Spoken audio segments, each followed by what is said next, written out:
أعوذ بالله من الشيطان الرجيم. بسم الله الرحمن الرحيم. الحمد لله رب العالمين، والصلاة والسلام على رسول الله وعلى آله وصحبه ومن والاه. أما بعد، السلام عليكم ورحمة الله وبركاته أجمعين. ألكم أولي اللتيغا نألكوفنا ألماما na Allahu ta'ala nyaga aganno nyana komoy fubeniga Allah tigana neman imbirenga Allah ganno nyana komoy fubeniga seberini jarebi yumbirenga annabi sallallahu alayhi wa sallam alayko hadisi labanten nogo nanti ajaban li amri almu'min fa inna amrahu kullahu lahu khair. Ati kawafi nyani mu'minin qibarenga ati mu'mini fo swaga kitabire kenogonga sundi khairi nyai. النبي عليه السلام أتلا جنا نيما نمومن دعنا أو ألا كوفنا كما أو ألا سمنا كما أو نيما كرورو كنتونو أي قل لي مغمغ بقالين الله تعالى دعنا أتلا جنا إلا جاربي يموتنا صغي مؤمن كما أو سبرنا وري أو تتي الله تبارك وتعالى. النبي عليه السلام أتكنت سرسودنا ما جنتنا مؤمني ألا جنونا مؤمنين nonya alla kufano nema nimbirenga nonya seberano biramba alla gana jarabiyen soho kamma jarabiyen mogo mansuani jarabiyen gana giri bangen suya alla komo nsimme ma kharsa appel nyalini nga kota su bawni mpama video de berini ko yuma ne meketa me video de berini te audio de berini ade seregebe konondi saketo khannano ado gelli fananga ngere video dangi tebe de berengeti messaha accident kibare bege kongi kharsa kenya ni sorol lakenga mpaba imme message ngebe gebe nyalli mpaba iga kongada nanti ga kunga ntaka video de berni accident kibare kenya so wabanya yogoni nimmane khiri yogoni ninga khini khiri yogoni menin khiri nanti ga ku ande mu hundo ya keta oni mulona languriya kempallo ntaka sakkay koy anke na ke wakati sunya ante video de berni ante audio de berni tenenge nge dangini ala khamisani nge dangini jumani nge dangini ado kulle sema khoni gakku ge tande accident hada bere la Allah tagunyani la me accident bere khara kilo ni tagundi meselle ya nga junne tume nyei koy dogo toro ni ngede ken ko nginda yo kenyani ngekude kenyani ngantara video de berini ko wakati ni mekendo siringa saha yema alhamdulillah alinge Allah da ko wakati ni ndangi kundu yayi bawani wotintobe ni gari ni katto yado le semantonde hammi gumu wa haqiqatan iyo goni khalle angana asino ngana ntoho foni khallenga annabu ya nyaako nyana dabatenga obligé kenni duna bire yem mokonya maka khalle sema alhamdulillah ngalla tigana nde Allah nyaaga jarebe sallaga saqin kamma Allah ganna fankan kini Allah nta jarebe sorin kamma gimba kadina ke alhamdulillah no to goga sahambela ko kenogo Allah do de malaidu gannube ogede wutu nanti gemu kharan no kungu nde moge daga o gani telle ko tabe o de pingini nyan daga do battenga o do yitun daga kudo gari kallenga nanyo wutu ano wutu ku gollunga malla nyaga nga kalla nin to kon sahoro ren kamma la wallah ndalla nyaga kallenga nanyi wutu ani nyinga gollebe Allah qibare ani nyinge bugu nga Allah pinga ani wutu killenga ya Allah ya rabbal alamin ani wutu birambe ne Allah na khallinga nganani birambe oga arjanna kitta dimmabe duna bire ajo walele wo suleger ni kallenye Allah ganno karamo ko ni sirondini wala alhamdulillah Allah do dema akhi abubakar tolo akefinga odega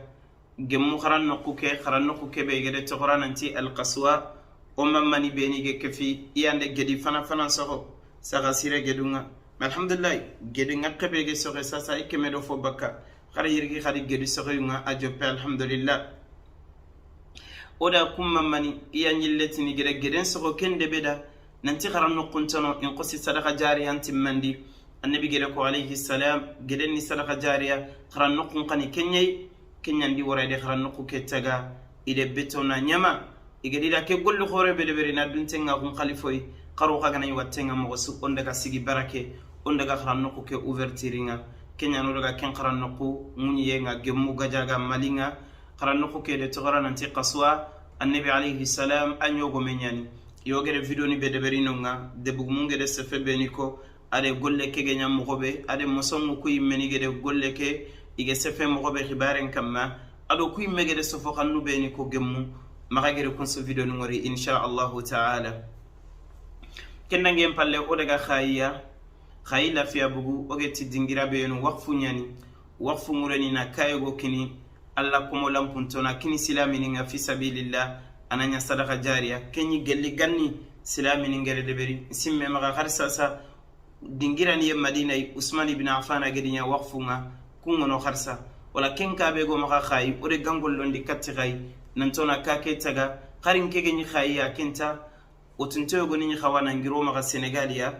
igar ni bakeli gan kawana li jare khayi me place ke sorotana ni yanyi idi rendez-vous ngirndi de warano wakati tana kenya no getona jo ona sobe khayino ko kenan de beri fubeni ga gilloda nga sonin kande buku igarni jare khay oni yankandino alo fubeni ga gil murtani gambia gelli senegal ina ko ti yankanano yore laydul laga nanti soronge fampe na de mandunde dun temponin kini kake de berinde foko hando go yarin soka kamma o daga khay kada kembaray alhamdulillah o de video de beri nonga dingira ki kaga mogobe alo golle ke gi maga mogobe magagiri kun video ni khawri insha Allah tabaraka wa ta'ala tumnyani o mesaha me gollum mesigi alhamdulillah kharogi ni khayi ko tabe operation yogo nyo falle bama koy daga torondo khiri alhamdulillah no to watte kengo operation ni sikenya wala la timeni na katime kun khajarandu nyo kamma alhamdulillah ifoso kharidaru ala timeni yogo ni di mari na likunyindi nanti lo munu ko ifoso sasa o yeteliro l'internan kay kuren daga Allah kitaben tanga kuren daga Qur'ani tanga iperdi isaranga iperdi ifabay kala gana dunge iyo Qur'ani ke mutu inanya Qur'ani dun ko ni yogoni wala no to watte ken ko gollu ko mesigi xaro ko benen o gni golle su kam moy de berni tongnyani o me video ni ade beri walakin gollun ko ni mesigi bawni xaro ko men Allah ko musuru ngono video de beri video me de beri istengeni kebe iga de beri ni ore Allah nyaga sere sugeri santim nafaka ku gollunga Allah ganne ragana oda khasudanga ni warama wazinu hasanati nga yawm alqiyama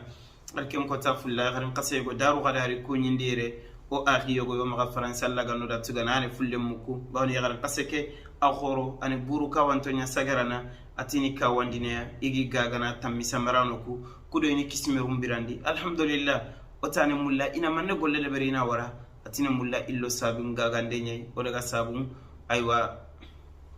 mboto sabune botoni nagati o daga kemuto adangana nyille khalsin kappa kamma ana jula hunde beri akonta manangu aga duanga kemureni gollu ko mesigi kharsa Allah ganne gollu ko suragana o da khasudanga o gedon video be khada berne khada nanti ala timeni lo munu beni gedi sedi ado fu beni sarano ngawruni tago ado fu beni sarano nge fati orfelina bega aywa bole o de akhi Ibrahim tunkara o fagere ga sigina sefena to hajunge dingira serge be dingira ni propose tomunyani walakin ikum pay kasonka ke karanya bole no ku ke kara kudo ya garube ni ga igeni rega ndiro kaso iniru mumkin yanonga iyo ni gana bogu wurno ke tallo munu ngi magano bo kella hala igana rega madingira late wuru fonti maga ko tenyani bo kenyani dingira ni beni ge koyo ya alhamdulillah Allah ganno da khasutu gana o mamma yugo do khiri mati kanta gantenyani anyime ayu alhamdulillah menulla tenyana are bole kempalle afetina anti sereme dingira koy serege bele dingira propose me ila tenyani yo garsa ikhoni ino kuke ay gano kube ko gi khagere video ngori lendum buku gano kube kaso ngane tugana luwaye nyai tanjike wujine wala ibe gana ko tunanti inam continue ni dema iluwaye ke tuga dinga ore Allah taala ngarni dingira kiniya ko yiga mulla ina kitano kube Allah ganne odu demana Allah ganne odi suturni lomunu ko gaga di mamani yogo na kite français gaga alhamdulillah na lomunu yogo ni sara humure nanti na lomunu yogo ni kini kunga romunti kummaga wal mal nyaare nti maga yogo na ganati le nyugunti maga ga kwalla ko na ramme yogo kini odi numero nin kini kudo lomunu kunani kun charginga inani romunga igana sigitiya ore Allah nyaga Allah ganno de khasu korosini no da khasu tanga ya rabbal alamin kendange palle o mamma yogo akallenga atuso siri bawni diga mu yogoni dango dana gasaro ga fatini mamake oda de meni optali nyai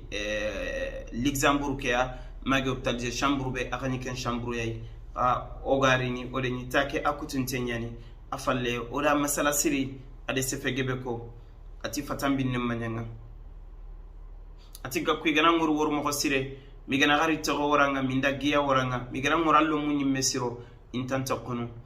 ati yogoni giridi kenga ni magan kutambono di bangen sa ne lebun ya bange ikor kenda iti hajun ni yonki nyimme wallahi de kila qe ontan to kono mo gandanker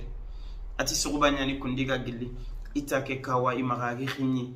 ide nyam gosu igere ga dogo toron kay ti ferenta gawur mutake ide takira ga ide kutuma toge takege kutade wuye nyani atindanga kallenti toko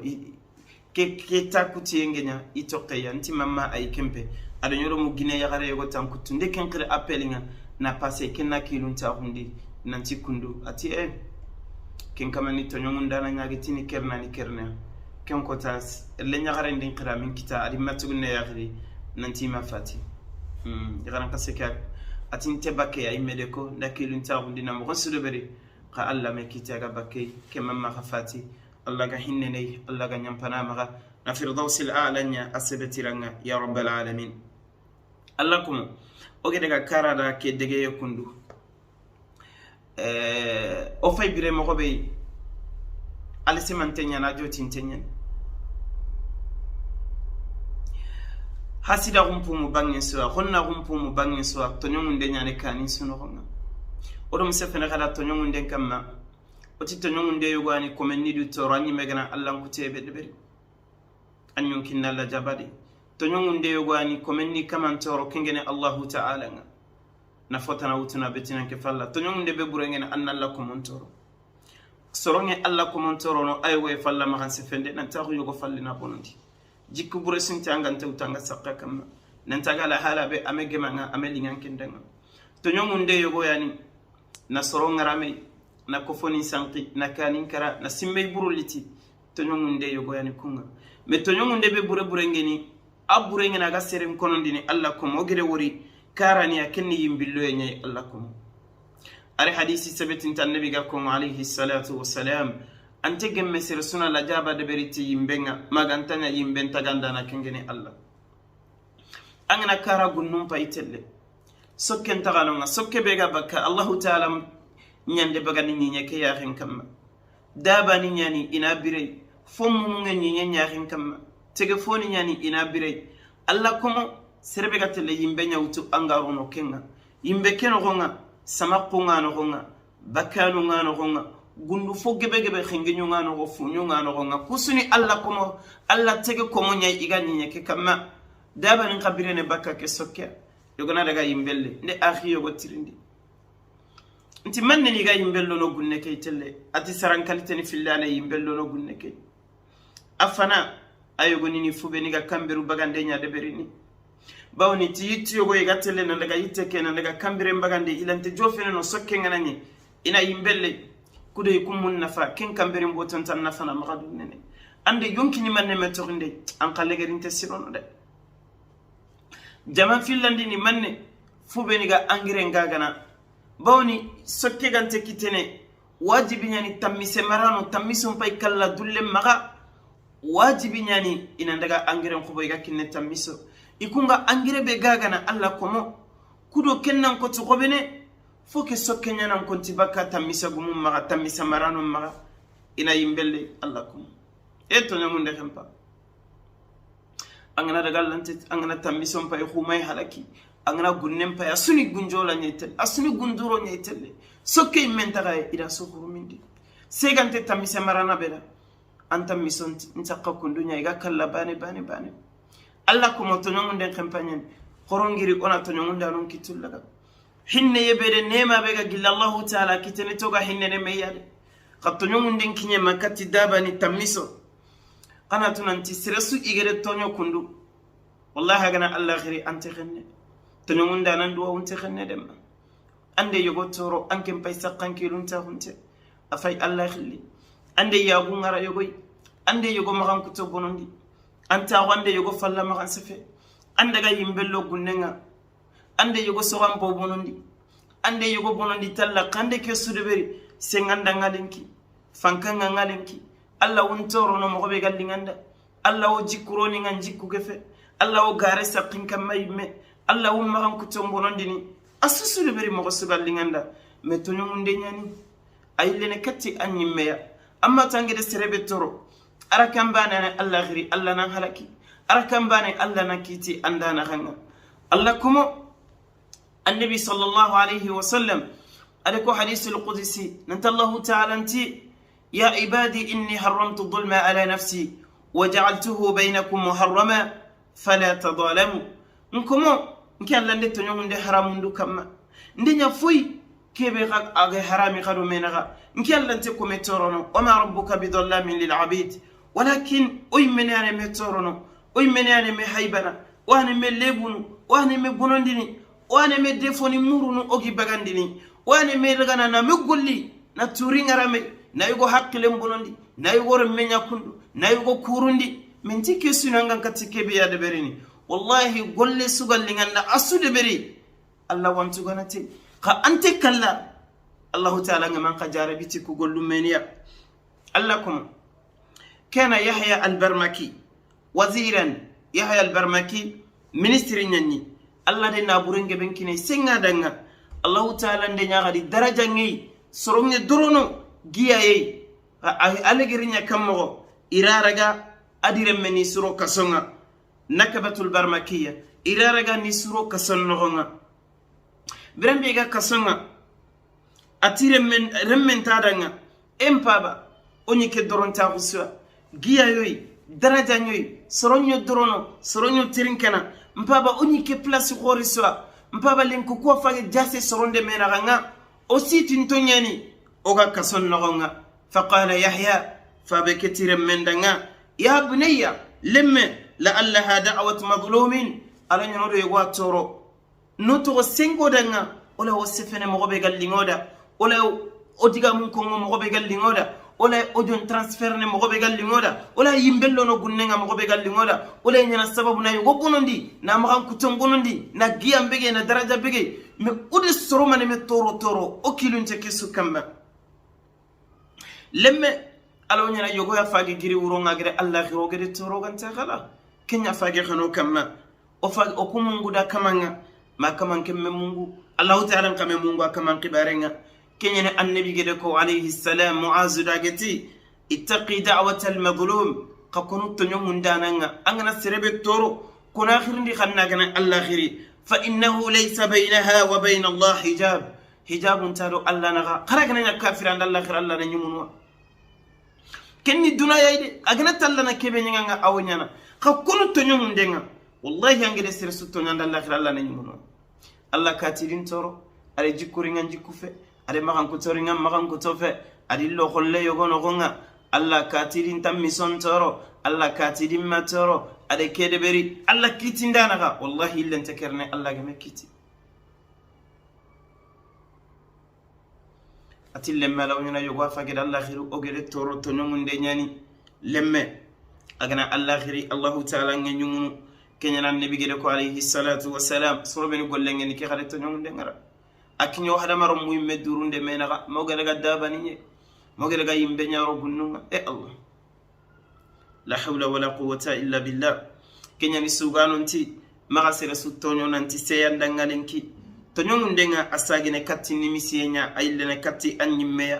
أنكن دي سرغبه تورو عندي ورا ويين عندي ورا حمين دي ويا نياغو خانجي كيبه تو أنكن ساقاني خنقني أنجي كيبه تو نيو أمي خنقي أو الله خلي الله كن قنتي خنقني الله كم النبي دكو عليه السلام قرد تميسون دي مينغا كيف جدي فنين تورو أجد تكي بنجانتي كمن الله وخلين ساجنوي الله كم كوي اليوم غفاو نكين عندي خي ننتو جدي كارا غنو كوري دعا مغو بايسيرم كونون دين فوبين قولين إني يمبلون خدي ورا أم بيسرونيا تورو نتنا نابورين كتا أم بيسرونيا تورو نتنا بلاسين كتا أم بيسرونيا تورو نتنا سيجي دينجرا كتا ولكن كنسرني إلا أنكم مايا ويدو أنا خدا ويدو أمورنا خمرة كوغاتي نموغري ساقنا لغا فرنسيا كتا إن شاء الله ممانا لنكين فسوسيري وصلى الله على محمد وآله وصحبه وسلم والسلام عليكم ورحمة الله وبركاته.